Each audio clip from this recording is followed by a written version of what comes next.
So hello everyone and welcome back to Python mastery full course in Hindi. So guys पिछली video में हमने बात की थी कि आप पाइथन में अपना फर्स्ट प्रोग्राम कैसे लिख सकते हैं।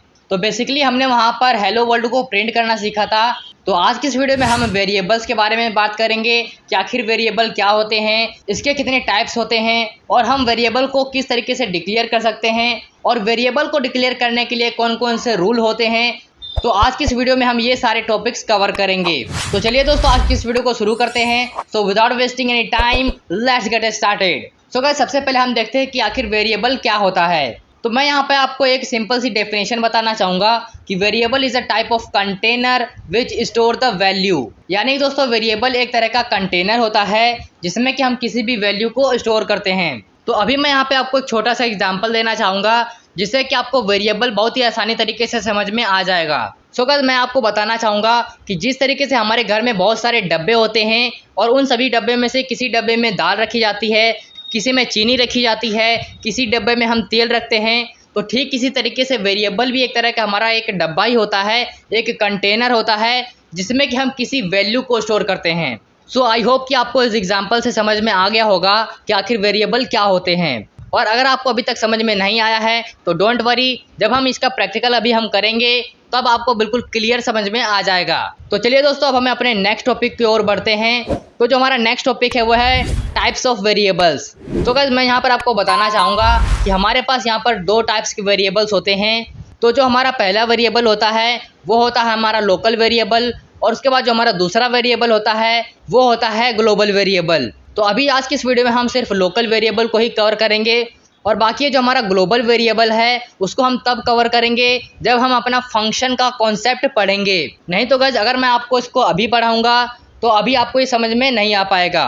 तो अभी फ़िलहाल के लिए आपको बस इतना याद रखना है कि वेरिएबल्स के दो टाइप्स होते हैं, एक होता है हमारा लोकल वेरिएबल और एक होता है हमारा ग्लोबल वेरिएबल। तो चलिए दोस्तों अब हम यहाँ पर प्रैक्टिकली देखते हैं कि आखिर वेरिएबल को हम किस तरीके से डिक्लेयर कर सकते हैं। सो गाइस अभी मैं आ चुका हूँ अपने डेस्कटॉप की स्क्रीन पर। तो जल्दी से मैं यहाँ पर अपने विजुअल स्टूडियो कोड को ओपन कर लेता हूँ और यहाँ पर मैं जल्दी से एक नई फाइल बना लेता हूँ और इस फाइल को मैं यहाँ पर सेव भी कर देता हूँ। तो इस फाइल का हम यहाँ पर नाम रखेंगे tut2.py और उसके बाद हम यहाँ पर इस सेव वाले बटन पर क्लिक कर देंगे। तो ये जो हमारी फाइल है वो यहाँ पर बन के तैयार हो जाएगी। बाय द वे तो अगर आपको ये बेसिक चीज़ें नहीं पता है then I will recommend you कि आप पिछली वीडियो एक बार ज़रूर देखें। तो चलिए अब हम यहाँ पर आगे बढ़ते हैं। सो गाइस वेरिएबल को डिक्लेयर करने के लिए आपको सबसे पहले यहाँ पर अपने वेरिएबल का नाम लिखना है। तो आप यहाँ पे कुछ भी नाम यहाँ पे रख सकते हैं, जैसे कि मैं यहाँ पे लिख देता हूँ कोड विद शनि। तो ये जो कोड विद शनि है वो यहाँ पर हमारा एक वेरिएबल है और उसके बाद हमें यहाँ पर इक्वल का साइन लगाना है और इसके अंदर हमें किसी भी वैल्यू को स्टोर करनी है। तो लेट सपोज मैं यहाँ पर 45 को यहाँ पे स्टोर कर देता हूँ। तो यहाँ पर इसका मतलब ये है कि ये जो हमारा 45 वाली वैल्यू है अब वो कोड विद शनि नाम के वेरिएबल में आ चुकी है। तो अब अगर हम यहाँ पर कोड विद शनि को यहाँ पर हम प्रिंट करेंगे तो अब यहाँ पर देखते हैं कि आखिर यहाँ पर क्या होता है। तो अभी हमने यहाँ पर प्रिंट की कमांड लिख दी है और इसके अंदर हमने यहाँ पर लिखा है कोड विद शनि। तो चलिए अब हम इस प्रोग्राम को यहाँ से रन करते हैं। सो गाइस अभी आप यहाँ पर देख सकते हैं यहाँ पर लिखा हुआ आ चुका है 45। यानी कि दोस्तों इसका मतलब ये है कि हमने यहाँ पर प्रिंट करवाया है कोड विद शनि लेकिन यहाँ पर आउटपुट में आ रहा है 45। इसका मतलब दोस्तों ये हुआ कि ये जो हमारी 45 वाली वैल्यू है अब वो कोड विद शनि नाम के वेरिएबल में स्टोर हो चुकी है। तो अभी हमने यहाँ पर एक नंबर को प्रिंट करवाया है लेकिन अगर आप चाहें तो आप यहाँ पर किसी टेक्स्ट को भी प्रिंट करवा सकते हैं। तो किसी भी टेक्स्ट को प्रिंट करवाने के लिए आपको यहाँ पे सिंपली सिंगल कोट को ओपन करना है और उसके बाद यहाँ पे आपको जो भी प्रिंट करना है तो वो आपको इसके अंदर ही लिखना है। तो अभी मैं यहाँ पे लिख देता हूँ welcome to code with Shani. तो अब हम अगर इस प्रोग्राम को यहाँ से रन करेंगे तो यहाँ पर आप देख सकते हैं कि यहाँ पर लिखा हुआ आ चुका है welcome to code with Shani. So guys अब हम यहाँ पर बात कर लेते हैं कि आखिर हम यहाँ पर वेरिएबल का यूज़ क्यों करते हैं। सो गाइस मैं यहाँ पर आपको बताना चाहूँगा कि जैसे कि अभी यहाँ पर लिखा हुआ है welcome to code with Shani. तो अभी मान लीजिए कि इसके अंदर मैं यहाँ पर और भी बहुत सारे टेक्स्ट यहाँ पर ऐड कर देता हूँ।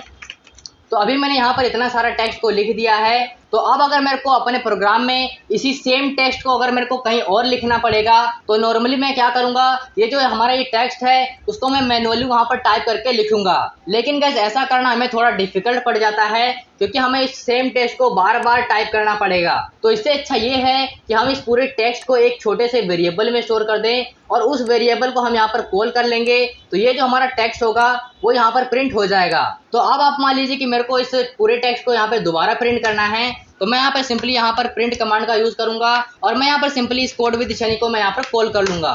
तो यहाँ पर क्या हुआ, ये जो सारा टेक्स्ट था अब वो मुझे लिखना नहीं पड़ रहा है, मेरे को यहाँ पर सिर्फ लिखना है कोड विद शनि और उसके बाद ये जो सारा टेक्स्ट है वो यहाँ पर प्रिंट हो जाएगा। तो चलिए मैं इसको ध्यान से दोबारा से रन करता हूँ। तो अभी आप यहाँ पर देख सकते हैं कि यहाँ पर ये 2 बार यहाँ पर प्रिंट हो चुका है। तो इस तरीके से आप यहाँ पर कोड विद शनि को कितनी भी बार प्रिंट कर सकते हैं। सो गाइस आई होप कि आपको अब ये पता चल गया होगा कि आखिर हम वेरिएबल का यूज क्यों करते हैं। तो चलिए दोस्तों अब हम यहाँ पर बात कर लेते हैं कि आखिर वेरिएबल्स को डिक्लेयर करने के लिए कौन कौन से रूल्स होते हैं। सो गाइस जो हमारा पहला रूल है वो यह है कि a variable name must start with a letter और अंडरस्कोर। यानी दोस्तों ये जो हमारा वेरिएबल का नाम है वो या तो किसी लेटर से स्टार्ट होना चाहिए या फिर ये अंडरस्कोर से स्टार्ट होना चाहिए। तो अभी मैंने यहाँ पर अंडरस्कोर लगा दिया है, तो इसलिए मेरे को यहाँ पर भी अंडरस्कोर लगाना पड़ेगा, तभी ये काम कर पाएगा। तो अभी मैंने यहाँ पर अंडरस्कोर लगा दिया है। उसके बाद हम यहाँ पर इस प्रोग्राम को रन करेंगे। तो अभी यहाँ पर आप देख सकते हैं कि ये जो हमारा प्रोग्राम है वो सक्सेसफुल यहाँ पर रन हो चुका है। तो जो हमारा पहला रूल है वो यही है कि जो हमारा वेरिएबल का नाम है वो या तो लेटर से स्टार्ट होना चाहिए या फिर अंडरस्कोर से स्टार्ट होना चाहिए। उसके बाद गाइस जो हमारा नेक्स्ट रूल है वो है अ variable name can not start with a number. यानी दोस्तों ये जो हमारा वेरिएबल का नाम है वो किसी एक नंबर से स्टार्ट नहीं होना चाहिए। जैसे कि अभी हमने यहाँ पर अंडरस्कोर को लिखा है, तो अभी हम यहाँ पर एक काम करते हैं कि इस अंडरस्कोर की जगह पर मैं यहाँ पर लिख देता हूँ 8 और मैं यहाँ पर भी 8 लिख देता हूँ और यहाँ पर भी 8 लिख देता हूँ। तो अभी आप यहाँ पर देख सकते हैं कि यहाँ पर रेड सा साइन आ चुका है, यानी दोस्तों यहाँ पर एक एरर आने वाला है। तो अब मैं इस प्रोग्राम को रन करके आपको यहाँ पे दिखा देता हूँ। तो यहाँ पर आप देख सकते हैं कि यहाँ पर ये एरर आ चुका है। तो यहाँ पर जो हमारा दूसरा रूल है वो यह है कि जो हमारा वेरिएबल का नाम है वो किसी डिजिट से स्टार्ट नहीं होना चाहिए। तो अभी आपने यहाँ पर देखा कि जैसे मैंने अभी यहाँ पर डिजिट को हटाया तो ये जो हमारा प्रोग्राम है वो यहाँ पर करेक्ट हो चुका है। और अब मैं इसको यहाँ से रन करूँगा तो ये सक्सेसफुली जो हमारा प्रोग्राम है वो यहाँ पर रन हो जाएगा। उसके बाद गाइस जो हमारा नेक्स्ट रूल है वो यह है कि a variable name can only contain alpha numeric character and underscore. यानी दोस्तों ये जो हमारा वेरिएबल का नाम है वो या तो A to Z के बीच में जितने भी कैरेक्टर हैं उनसे मिलकर बना होना चाहिए या फिर 0 से लेके 9 के बीच में जितने नंबर्स होते हैं उनसे मिलकर बना होना चाहिए। और यहाँ पर आप वेरिएबल में अंडरस्कोर का भी यूज़ कर सकते हैं। लेकिन गाइस अगर आप इसके अलावा अगर किसी अदर सिंबल को यूज़ करते हैं, जैसे कि यहाँ पर हमारा डॉलर हो गया, तो अगर मैं यहाँ पर इस बीच में डॉलर को लगा देता हूँ तो अभी यहाँ पर आप देख सकते हैं कि यहाँ पर ये भी एरर थ्रो कर रहा है। यानी दोस्तों यहाँ पर हम डॉलर या फिर परसेंटेज जैसे सिंबल को अपने वेरिएबल में यूज़ नहीं कर सकते हैं। सो गाइस ये था हमारा तीसरा रूल, जिसमें कि हम वेरिएबल को डिक्लेयर करते वक्त किसी भी स्पेशल सिंबल का यूज़ नहीं कर सकते हैं। उसके बाद गाइस जो हमारा नेक्स्ट रूल है वो है अ variable name should a case sensitive. So guys यहाँ पर केस सेंसिटिव का मतलब ये है कि अभी आप यहाँ पर देख सकते हैं कि जो हमारा कोड विद शनि है उसका यहाँ पर जो सी है वो यहाँ पर स्मॉल है और उसके बाद मैंने यहाँ पर ऊपर वाले वेरिएबल को यहाँ पर सिंपली कॉपी कर लिया है। और अब मैं यहाँ पर एक काम करता हूँ, ये जो हमारा नीचे वाला कोड विद शनि है उसका ये जो हमारा सी है उसको मैं यहाँ पर कैपिटल कर देता हूँ और यहाँ से इस वेरिएबल में से मैं यहाँ पर इस टेक्स्ट को यहाँ से हटा देता हूँ ताकि यहाँ पे आपको डिफरेंस पता चल सके। सो गाइस अभी आपको यहाँ पर लग रहा होगा कि ये जो दोनों वेरिएबल हैं वो यहाँ पर सेम है, लेकिन दोस्तों मैं यहाँ पे आपको बताना चाहूँगा कि ये वेरिएबल एक अलग वेरिएबल है और ये वेरिएबल अलग एक वेरिएबल है, क्योंकि दोस्तों अभी हमने यहाँ पर इसके केस को चेंज कर दिया है। ऊपर वाला जो यहाँ पर कोड विद शनि है उसका जो यहाँ पर सी है वो हमने स्मॉल रखा है और यहाँ पर जो नीचे वाला सी है वो हमने यहाँ पर कैपिटल रखा है। तो अभी आप मान लीजिए कि अगर मेरे को इस वाली वैल्यू को यहाँ पर प्रिंट करना है तो मेरे को यहाँ पर कैपिटल सी लिखना पड़ेगा। तो चलिए मैं सबसे पहले आपको इसको बिना चेंज करे ही रन करके दिखा देता हूँ। तो अभी आप यहाँ पर देख सकते हैं कि जो हमारा ऊपर वाला टेक्स्ट है सिर्फ वही यहाँ पर प्रिंट हुआ है, जो हमारा यहाँ पर नीचे वाला टेक्स्ट है वो यहाँ पर प्रिंट नहीं हुआ है। तो अगर मेरे को यहाँ पर इसको प्रिंट करना है तो उसके लिए मेरे को यहाँ पर जो नीचे वाला कोड विद शनि है उसका जो मेरे को यहाँ पर सी है वो यहाँ पर कैपिटल करना पड़ेगा। तो अब मैं इसको अगर प्रोग्राम को यहाँ पर रन करूंगा तो अभी आप यहाँ पर देख सकते हैं कि ऊपर वाला जो मैसेज है वो यहाँ पर प्रिंट हो रहा है और यहाँ पर जो हमारा नीचे वाला मैसेज था वो भी हमारा यहाँ पर प्रिंट हो रहा है। सो गाइस मेरे कहने का मतलब ये है कि आप जैसा भी वेरिएबल यहाँ पर डिक्लेयर करेंगे आपको सेम एग्जैक्टली वैसा ही वेरिएबल आपको यहाँ पर भी कॉल करवाना है। तो ये थे हमारे वेरिएबल को डिक्लेयर करने के लिए 4 रूल्स एंड आई होप कि आपको ये समझ में आ गया होगा।